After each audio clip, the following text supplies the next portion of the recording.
Assalamualaikum. We are from Group 8 consisting of group members namely Nur Fardina, Siti Nur Husna, Nur Alia Nabila and Siti Nur Aisha.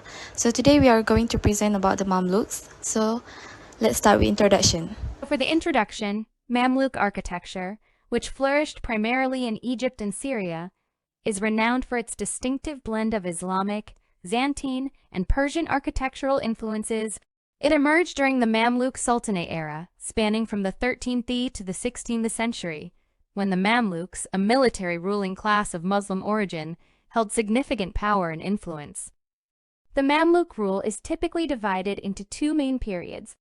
The Bahri Mamluks, who originated from southern Russia, Kipchak region, held power from 1250 to 1382. They derived their name from the location of their barracks near the sea. The Burji Mamluks of Circassian origin succeeded the Bashri Mamluks and ruled from 1382 to 1517. They were based in the citadel. While these periods provide a general framework, the classification of Mamluk architecture often revolves around the reigns of major sultans rather than strict design categorizations. The history of Mamluk architecture in the region can be roughly divided into three phases. The early Mamluk period, spanning from 1250 to 1350, marks the initial phase of architectural development under Mamluk rule. The middle Mamluk period, from 1350 to 1430, represents a time of further architectural advancements and influences. Finally, the late Mamluk period, lasting from 1430 to 1517, showcases the final stage of Mamluk architectural achievements before the end of their rule.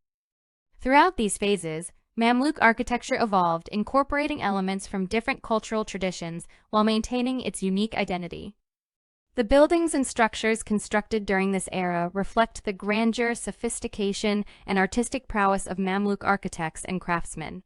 The Bahri Mamluk reign had a significant impact on the art and architecture of the Mamluk period. The decorative arts, including enameled and gilded glass, metalwork, woodwork, and textiles, were highly regarded and influenced European production as well. During the reign of Al-Mansur Qalawun, there was a focus on patronizing public and pious foundations, such as madrasas, mausoleums, minarets, and hospitals. These endowed complexes served multiple purposes, preserving the patron's wealth and perpetuating their name in the face of legal challenges. Alongside Qalawun's complex, other notable architectural commissions were undertaken by Bahri Mamluk sultans. And Nasr Muhammad and Hassan were responsible for significant constructions, leaving a lasting mark on the architectural landscape. During the Burji Mamluk period, the artistic traditions of the Bahri dynasty were continued. Mamluk textiles and carpets were highly valued in international trade. The construction of public and pious foundations remained favored by the sultans of this period. Notable complexes were built by rulers like Barkak, FARAH, Muayyad Sheikh, and Barzbey. Trade in textiles, particularly between Iran and Europe, played a crucial role in reviving the economy of the eastern Mediterranean provinces. The commercial activity of pilgrims also contributed to the region's economic growth. Various public foundations, such as mosques and madrasas, were established in cities like Aleppo and Damascus. During the reign of Qaitbay, the arts flourished and significant restoration work was carried out on the shrines of Mecca and Medina. Cairo witnessed the construction of commercial buildings, religious foundations, and bridges. The Qaitbay complex in the northern cemetery stands as a renowned structure of this period. Under the last Mamluk Sultan, Al-Ashraf Qansu al-Ghuri, building activities continued, although financial constraints influenced the construction methods employed. Despite these challenges, Mamluk architecture continued to leave a lasting legacy, showcasing the artistic and architectural achievements of the period. Next, the characteristics.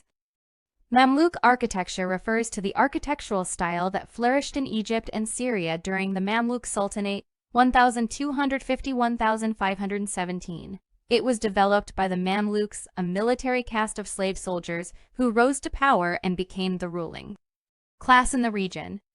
Mamluk architecture exhibits a range of distinct features that define its unique style, which is Islamic influence, decorative detailing, vertical emphasis, courtyards and riwaks, dome structures, and madrasas and religious complexes. Mamluk architecture is deeply influenced by Islamic architectural traditions. It embraces and incorporates elements and motifs from diverse Islamic styles, including those seen in Abbasid, Fatimid, and Ayyubid architecture. Islamic principles play a significant role in shaping Mamluk architectural aesthetics, with a focus on incorporating geometric patterns, calligraphy, and an aversion to representational art. These Islamic principles are widely observed and expressed throughout the architectural elements and ornamentation of Mamluk structures.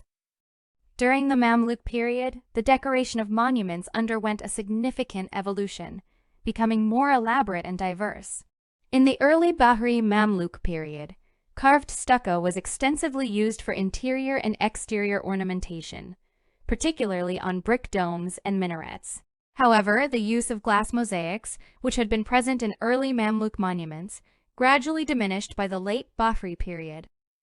Another notable decorative technique employed during the Mamluk period was abulk masonry, characterized by alternating layers of colored stone. Baybars, for instance, incorporated abulk masonry in some of his early monuments like the Qasr Ablaq, a black palace in Damascus, although it no longer exists today. The stucco decoration in early Mamluk monuments shows signs of influence from other regions, indicating the possible involvement of craftsmen recruited or imported from those areas. For instance, the intricate stucco mihrab, prayer niche, found in the madrasa of Al-Nasir Muhammad bears resemblances to contemporary Iranian stucco work seen under the Ilkhanids in artistic centers like Tabriz. Furthermore, the rich stucco work on the minaret of the same building incorporates elements of Andalusi or Maghrebi craftsmanship alongside local Fatimid motifs, showcasing the diverse influences and craftsmanship that contributed to Mamluk architectural decoration. This blending of styles and techniques resulted in the distinctive and visually captivating ornamentation seen in Mamluk monuments. As the use of stone construction became more prevalent, it brought about a shift in the dominant decorative methods during the Mamluk period. Stone carving and colored marble mosaics, or paneling, emerged as prominent decorative techniques, replacing the earlier use of brick. These methods were employed on walls and floors, showcasing intricate craftsmanship. The influences behind these decorative trends can be traced to the Syrian region, and, possibly, even Venice, reflecting the exchange of artistic ideas and techniques between different cultures. The motifs featured in Mamluk architecture include geometric patterns and vegetal arabesques, which are intricately carved or depicted in colored marble mosaics or paneling. Bands and panels of calligraphy in various scripts, such as floriated Kufic, square Kufic, and thuluth, are also common. These calligraphic elements often convey religious verses or phrases. In religious structures, particular attention was given to the mihrab, the concave wall niche that symbolizes the direction of prayer. The internal decoration of the mihrab often featured a radiating sunrise motif within its concave part, adding a distinctive visual element. While not a consistent feature in all buildings, the blazon of the founder sometimes found its place among the decorative elements. A Mamluk blazon typically consisted of a roundel containing a calligraphic rendition of the sultan's name and title, serving as a symbol of patronage and authority. These decorative techniques and motifs, influenced by regional and international trends, contributed to the ornate and visually captivating nature of Mamluk architectural decoration, showcasing the skills and artistic sensibilities of the craftsmen involved. Wood played a significant role in Mamluk architecture throughout the era, although its availability became more challenging in the later period. One prominent use of wood was in the creation of ceilings, which were adorned with painted and gilded decorations, reminiscent of contemporary book illuminations. Minbars, the pulpits in mosques, were another notable application of wood in Mamluk architecture. These minbars were usually ornate pieces, featuring intricate wood carving and inlaid decorations, showcasing geometric motifs. The doors of religious monuments, particularly mosques, were typically covered with bronze sheets. These bronze sheets were skillfully fashioned into geometric patterns, adding a touch of elegance and artistry to the entrances. Among the most opulent examples of this bronze sheeting technique are the doors of the mosque Madrasa of Sultan Hassan. While the doors of its entrance were later relocated to Al-Mayyad's mosque, the doors of the mausoleum, adorned with floral patterns in silver and gold inlay, remain in their original location, exemplifying the rich and intricate craftsmanship of the period. The entrance portals of Mamluk architecture held significant importance and were extensively adorned, following the tradition of other architectural styles in the Islamic era. However, unlike certain architectural styles in Syria, the Mamluk facades comprised various elements such as windows, sables and makatibs, fountains and schools, and overall decorative elements which reduced the prominence of the entrance portal. During the Bahri period, the designs of portals were diverse.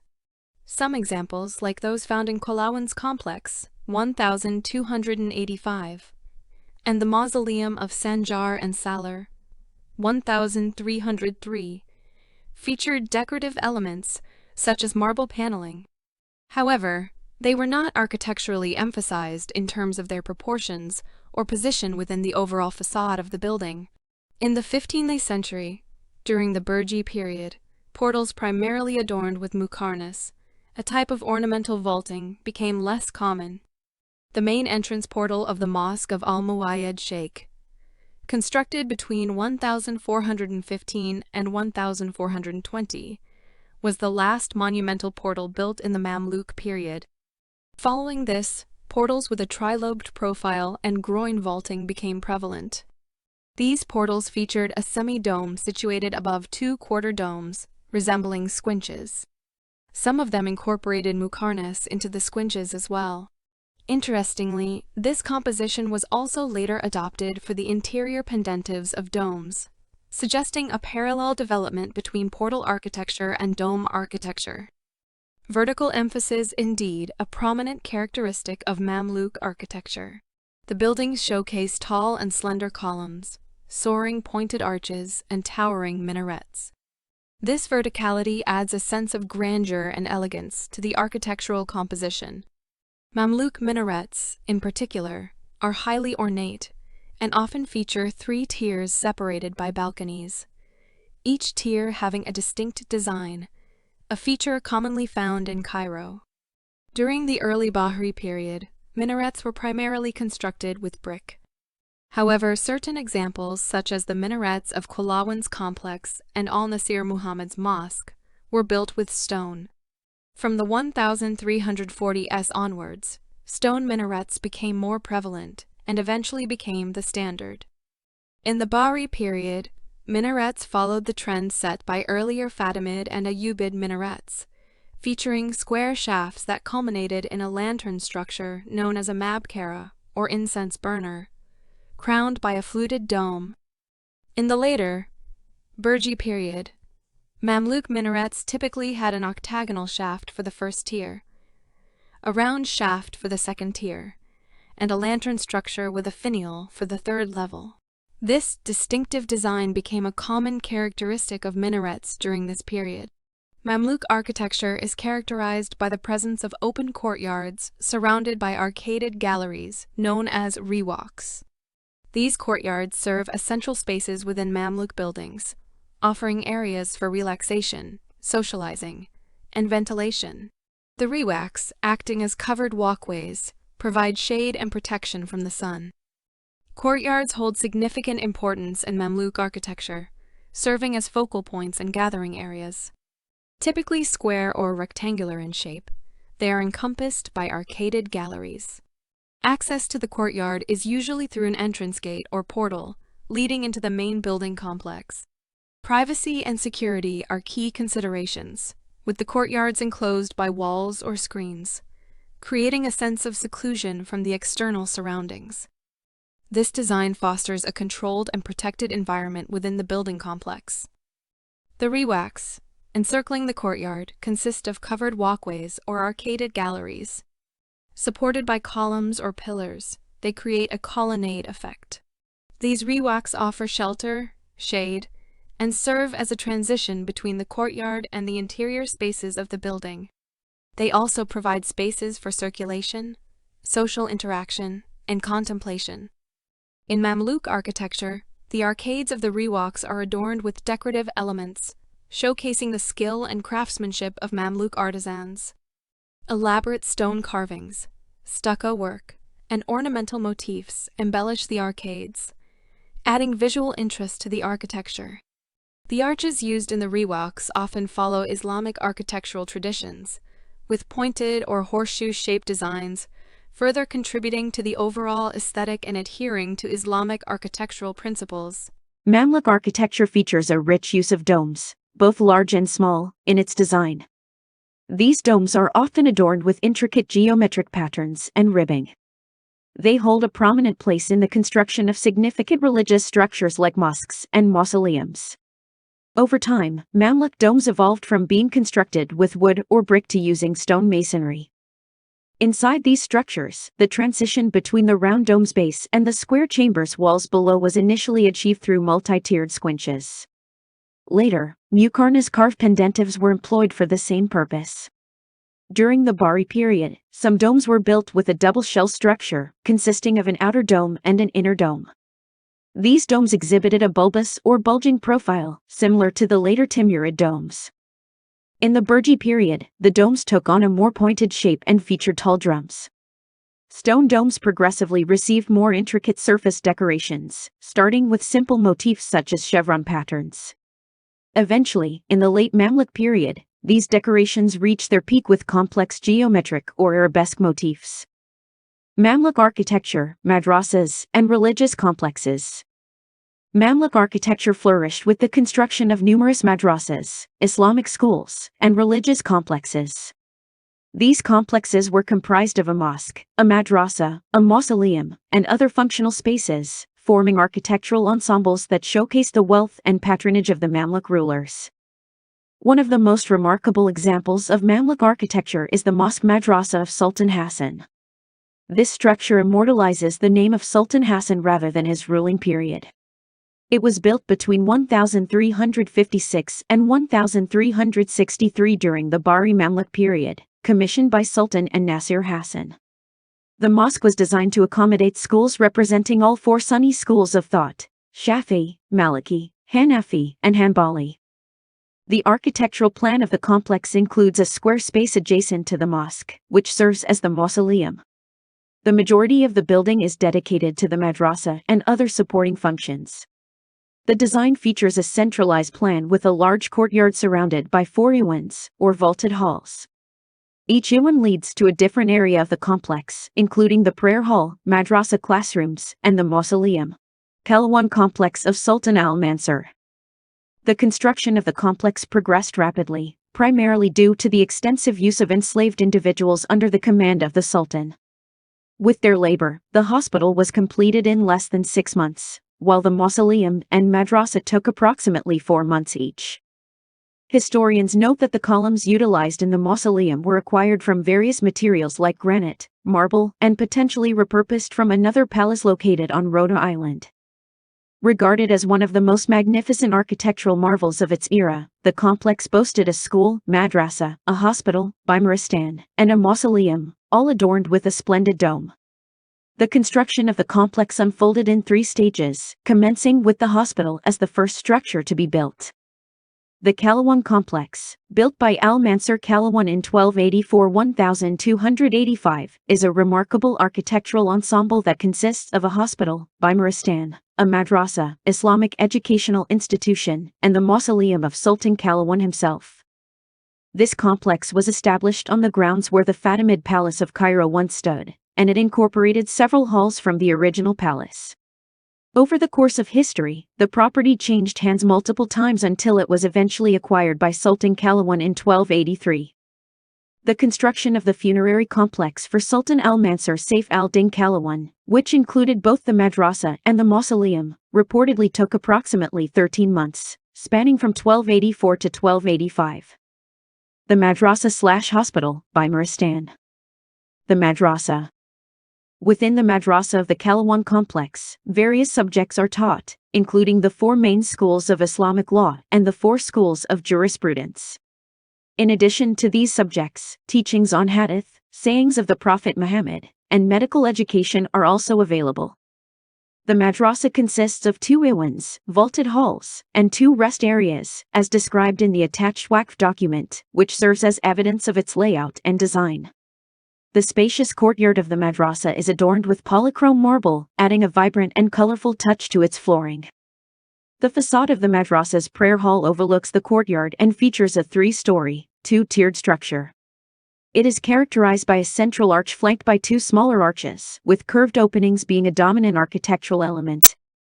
The mihrab, prayer niche, in the madrasa exhibits a horseshoe arch design, similar to the one found in the mausoleum. However, the mihrab is smaller and less intricate compared to the tomb. It is adorned with glass mosaics and mother-of-pearl, rather than marble mosaics. The deep red color used in the mosaic work of the mihrab creates a striking visual impact. Emiristan Hospital. During its existence, Al-Mansur Kalawan's hospital was widely regarded as one of the most remarkable and opulent medical institutions of its era. Sadly, this renowned Emiristan Hospital, associated with the Kalawan complex, met its demise in 1910 when it was demolished. The hospital, situated during the late Ottoman period, not only delivered medical care but also offered a range of amenities to the sick and underprivileged, including medications, shelter, food, and clothing, with the aim of promoting their overall well-being. According to Magrizi, the hospital's construction materials were sourced from the Fatimid palace of Sayyid al-Mulk. Access to the hospital could be gained through the corridor that led from the madrasa and the mausoleum. One noteworthy feature within the hospital was a grand fountain, serving as a symbol of the internal beauty and tranquility of the medical complex. Additionally, the hospital boasted a spacious central courtyard, measuring 21 x 33 meters, which provided an open and serene environment for both patients and visitors. The Kalawan complex's exterior structure is renowned for its exceptional and unprecedented architectural features within Mamluk architecture. It showcases a remarkable combination of elements that contribute to its unique aesthetic appeal. The arrangement of the mausoleum and madrasa within the complex exemplifies an urban aesthetic, emphasizing their interconnectedness and mutual relationship. This spatial arrangement demonstrates a thoughtful integration of different architectural components, enhancing the overall harmony of the complex. Inside the various buildings of the complex, one can observe architectural qualities influenced by Norman Sicilian design. This influence is particularly evident in the presence of triple windows, which consist of 2 arched openings surmounted by an oculus. These windows are prominently featured on the upper level of the mausoleum's facade, adding to its architectural grandeur. The overall design of the facade incorporates pointed recesses and double-framed arches, which contribute to its distinctive appearance. These architectural elements are meticulously arranged, creating a visually captivating and aesthetically pleasing exterior. Another notable feature of the Kalawan complex is the extensive use of marble mosaics throughout its structures. This artistic choice, along with the prominent canopy dome, reflects stylistic elements commonly found in Norman Sicilian architecture. The incorporation of these trends enhances the visual appeal and artistic qualities of the Kalawan complex, making it a truly remarkable architectural masterpiece. The mausoleum located within the Kalawan complex is renowned for its opulent mihrab, considered as one of the most extravagant examples of its kind. The mihrab showcases a horseshoe profile and is accompanied by 3 elegant marble columns. Originally, the mausoleum was not intended to serve as a burial site. However, it later became the final resting place for both Sultan Kalawan and his son. This transformation solidified the mausoleum's significance within the complex. The mausoleum of Kalawan holds immense historical importance, and its dome served as a ceremonial center for the investiture of new emirs. The dome symbolized a new source of power, representing the heart of Mamluk authority during a prosperous and thriving period. Regrettably, the mausoleum's dome was demolished by the Ottoman governor at a later point in history. Nevertheless, it was subsequently reconstructed in the Ottoman architectural style, ensuring the preservation of its grandeur while incorporating a touch of Ottoman influence. History of Sultan Barquq Mosque. The Circassians were individuals who were enslaved and brought to Egypt during the 13th century, serving as slaves to Sultan Kalawan. Among them was Barquq, who himself was a Circassian and managed to gain his freedom in 1363. He then established his own authority with the assistance of Circassian, Burji, Mamluks in 1382. Interestingly, Barkwik married two female relatives of Ahmad al-Chaluni, the architect responsible for designing the Kalawang complex. Barkwik commissioned the construction of this complex as a funerary site for his family, reflecting his desire to leave a lasting legacy. The mosque within the complex is a remarkable artistic creation that boldly showcases the magnificence of its founder, Barkwik. Construction of the complex began in December 1384 CE, and the facade was completed by April 1386 CE, 786 to 788 AH. The dome was the final addition to the complex's construction process. Barkwik's religious complex served multiple functions, encompassing various architectural components. 1. Friday Mosque. The complex included a mosque where Friday prayers were conducted, serving as a central place of worship for the community. It was designed to accommodate a large number of worshippers and featured architectural elements typical of mosques of that era. 2. Madrasa. A madrasa was incorporated into the complex, providing education to students. It could accommodate up to 125 students and offered teachings based on the four Sunni madhabs, schools of thought. The madrasa served as an important center for Islamic learning, attracting scholars and students from the region. 3. Khanqa. The complex also housed a khanqa, which was a place for Sufis to gather and engage in spiritual practices. Sufism is a mystical branch of Islam, and the khanqa provided a space for Sufis to pursue their spiritual journey. It could accommodate up to 60 Sufis and offered facilities for meditation, prayer, and communal gatherings. The overall design and decorative elements of the complex were influenced by the earlier mosque madrasa of Sultan Hassan, showcasing architectural continuity and influences from that period. The complex was adorned with intricate details, including calligraphy, geometric patterns, and decorative motifs, showcasing the artistic skills of the craftsmen involved. Initially, Barkwik had the remains of his father relocated and interred in the mausoleum within the complex, emphasizing the significance of the religious complex as a final resting place for esteemed individuals.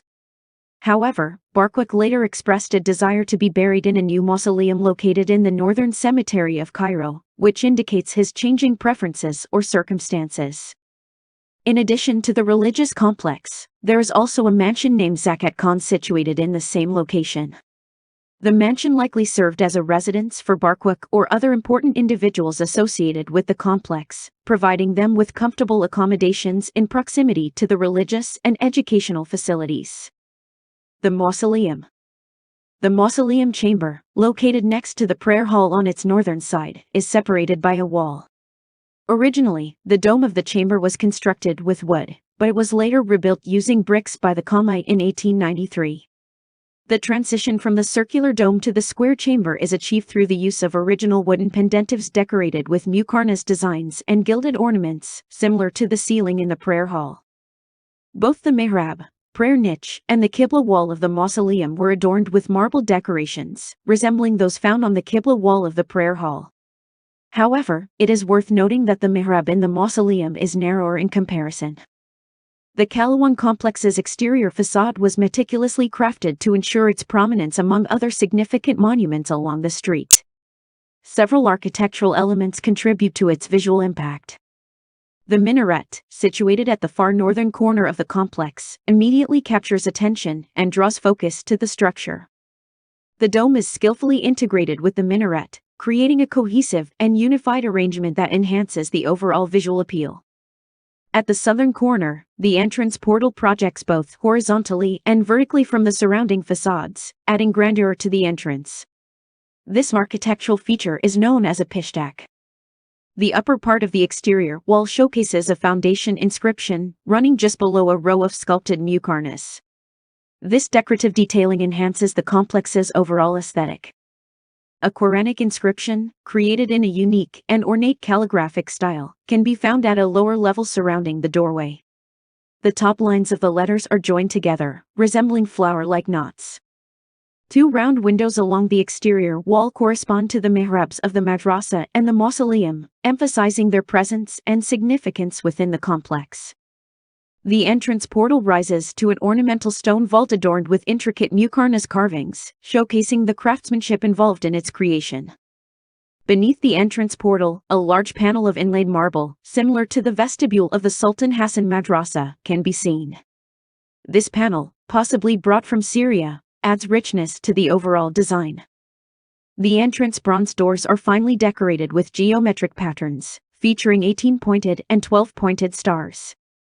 These patterns exhibit intricate and artistic detailing, further enhancing the complex's visual appeal. Above the entrance, a beautifully crafted lantern structure catches the eye, accompanied by additional muqarnas vaults that contribute to the overall architectural ornamentation. As you enter, a passage leads you to the central rectangular courtyard, known as a sahan, which is surrounded by 4 iwans. These iwans are vaulted rooms that are open on one side, a distinct characteristic of the monumental madrasas of that time. The walls of the courtyard are adorned with alternating colored stones, forming in a black pattern that brings vibrancy and visual appeal to the entire complex. In the center of the courtyard, a fountain known as a sabi acts as a focal point. Although it was added by the Qamite in the late 19th century, it harmonizes with the historical surroundings. Moving to the eastern side of the courtyard, you'll encounter the largest single wooden roof in Mamluk architecture, which covers the iwan serving as the main sanctuary or prayer hall. As for the remaining 3 iwans, they are covered by stone vaults, adding to the structural diversity within the complex. Inside the main prayer hall, a basilica-style plan unfolds, with columns providing support for the roof. Notably, the ceiling of the prayer hall is a sight to behold, featuring intricate paintings and wood carvings. This exceptional feature resembles the patterns found in contemporary illuminated Qurans, showcasing the exquisite craftsmanship of the era. The floor and the Qibla wall of the prayer hall are adorned with elaborate marble mosaics and paneling, further enhancing the opulence of the space. Within the prayer hall, the main mihrab, or prayer niche, takes center stage. It is adorned with multicolored marble mosaics and is accompanied by 4 decorative columns. The windows of the prayer hall are framed with stucco and colored glass, creating a captivating interplay of light and adding a decorative touch to the architectural elements. The overall interior design showcases a blend of artistic elements, craftsmanship, and religious symbolism, creating a captivating and inspiring atmosphere within the complex. Mosque of Muhammad Ali, Citadel of Cairo, Egypt. Built in the early 19th century by Muhammad Ali Pasha, this mosque stands on the Cairo citadel. Although constructed after the Mamluk period, it reflects Mamluk architectural influences, particularly in its design and use of decorative elements. The interior of the mosque features ornate decorations, including intricate patterns, stained glass windows, and beautifully crafted chandeliers. The main prayer hall is adorned with a large central dome and is surrounded by smaller domes. The mihrab, prayer niche, and mimbar, pulpit, are intricately carved and highly decorative. Mosque of Sultan al-Muayyad, Cairo, Egypt. Constructed in the 15th century by Sultan al-Muayyad Sheikh, this mosque is known for its ornate decorations and its striking minaret. The interior of the mosque showcases intricate woodwork and colorful mosaic designs. The interior of the mosque is adorned with exquisite ornamentation, including intricate carvings, colorful tiles, and calligraphy. The main prayer hall is spacious and features a large central dome, supported by ornate columns. Mamluk architecture represents a significant and influential period in the history of Islamic architecture.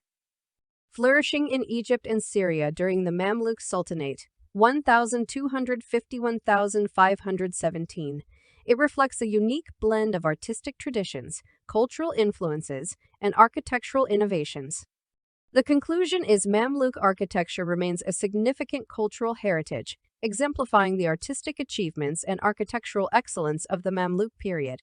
Its legacy can be observed in numerous surviving structures, which continue to inspire and captivate visitors with their beauty, intricacy, and historical importance.